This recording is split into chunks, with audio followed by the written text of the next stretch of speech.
Hello, welcome back to Jamie's Man Cave. Homebrew kit review for you. You already know that if you watched the beginning of the video because there will be a little bit of footage from Brew Day. This one is the Cooper's Irish Stout.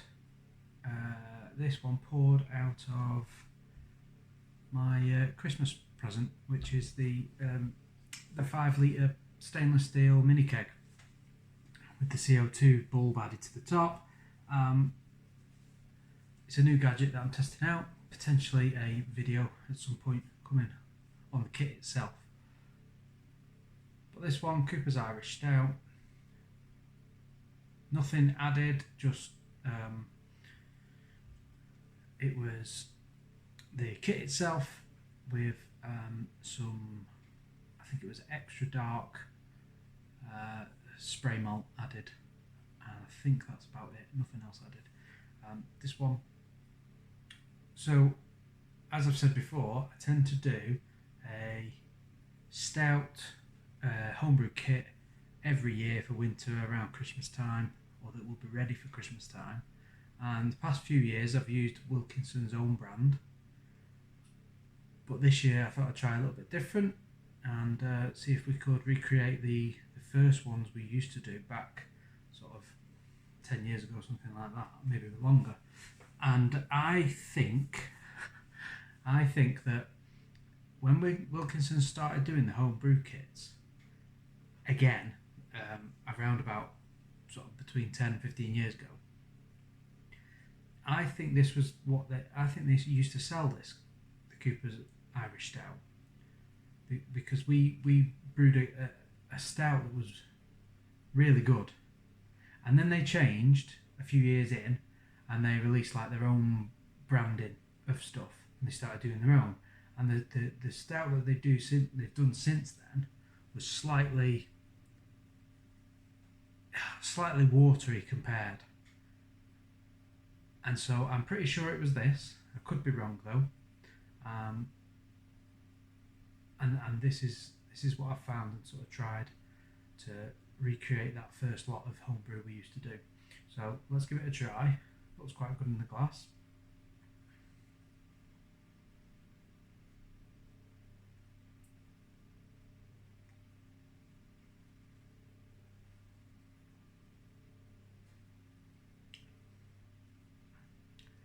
Got a very dry finish,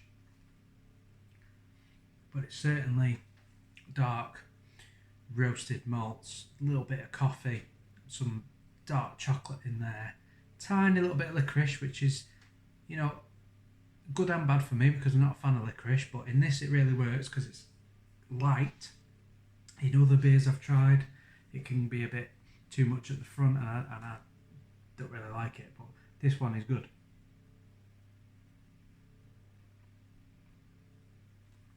So it sits quite well in the glass.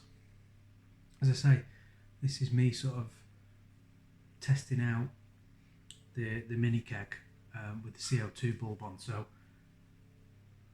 I didn't get the flow regulator tap. So once it's gassed up with the CO2, I can't really adjust the flow too much when it's pouring, and it can be a little bit lively. But I didn't fill this up right to the top either, so it's taking a bit of gas in there, obviously, to fill up the void that should, where the beer should be. So we're testing that out.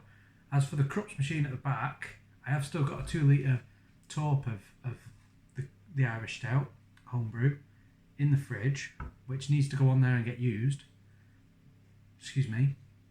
And if you watch the video about that experiment I tried, it just became a bit too big of a job than it needed to be, really.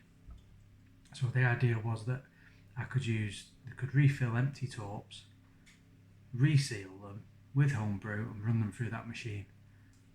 There'll be a verdict on the machine, but you know, in essence, it's what everybody already knows. I think it's a little bit too expensive. It's more expensive than it's worth, and for me to keep buying the torps of stuff just to refill them, there's not really much point to it. So the last torp is going to be of the Irish Stout. I'll use that, and then it's probably gonna go Facebook Marketplace or something. It's served its purpose, but this is a much better piece of kit for what I wanted it for, and I'd be interested for other brewers that have used stuff like this. I'm fairly new to playing about with the different, alternatives to bottles, and I know obviously you can get the bigger kegs than this, and I could use, the bigger canisters of CO2 if eventually, whenever I get round to my home bar or my garden bar, as it will be, I can introduce bigger volumes of it with pumps on a proper bar. But for the time being, as a sort of tabletop draft system, I suppose. For other people, other brewers that use these, I'm sort of thinking that once I've done a brew and I've bottled the majority of it, I could fill this up 5 litres, put the actual the stop on it, so not the tap, but put the stop on it, and then put that away to secondary ferment like I would bottles, and then I would have 5 litres of homebrew there that would be conditioned, and when it's ready for the time, I could exchange the bung for the tap, force carbonate it with the gas, and if I had a party, I had people round, sit this on the table, and there's a good, fair few pints in there of homebrew that we could sample. So that's kind of the idea behind this, and I'd be interested, any brewers that watch this, if you could let me know what you've done with these and how you've used them, and any hints or tips to use these as in a secondary, a secondary ferment, and then carb them up from there, and put the taps on and use it straight from there, because that's probably going to be the idea behind it. I mean, this one, just to test it, I had some 2 litre bottles out in the garage of this Cooper's Irish Stout, which I topped this up and then force carbonated it, and then I've used it from there, and it tastes pretty good. It's still lively in the glass. It's worked out okay, but next time potentially I'll secondary ferment in here, store that away for however many weeks, and then when it comes time to sample, I can just carb it up and let's go. So let me know, please, if you would, what you've done with these and how to get the best out of them, really, because I'm a bit new to it.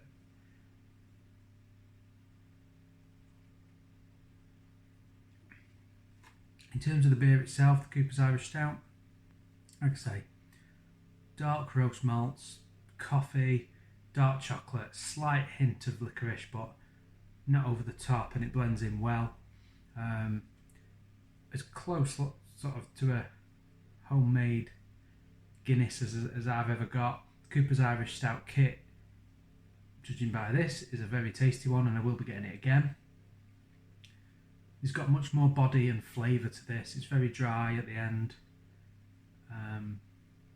compared to what I was brewing, which was the Wilkinson's own brand stout. It's better than that. I don't know if it's on a par price wise. I think it could possibly be slightly cheaper.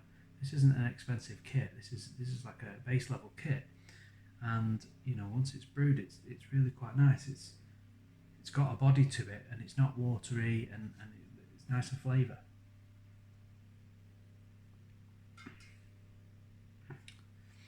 Yeah, I'm impressed with that. I like that kit. I'll get that one again.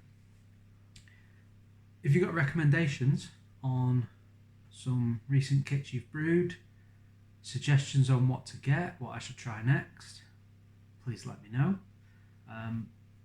We are first week of January, so it's still stout season, still dark beer season, but thinking about brewing towards spring, summer. I mean, I'm tempted to try a lager again. I did that Pilsner last year, didn't quite taste the way I wanted it, so I'm tempted to just try and do a plain, just nice and easy, refreshing lager, which might work well in here. Let me know the decent ones you've tried. Price range, the sort of base end of the scale is where I've started, and we'll work our way up and sort of brew these kits and review them as we go along. And The American Pale Ale I did turned out a lot different than I planned. Maybe there's a message in there somewhere. That's two that have turned out different to what I hoped. So maybe we do another IPA, maybe we do an American Pale Ale again, maybe we just go for a standard pale and we do like an English ale and maybe try some of the English hops instead, and we'll just do that. Or I could go slightly different again and do one of the Cooper's Australian ales or something like that. Let me know where you're up to, what you've done recently, good kits, bad kits, things to stay away from. And yeah, I'll probably be back with you for another beer review at some point, but I'll do a review on, or a video on the mini keg. So that's Cooper's Irish Stout. Thanks for watching. See you in the next one. Cheers.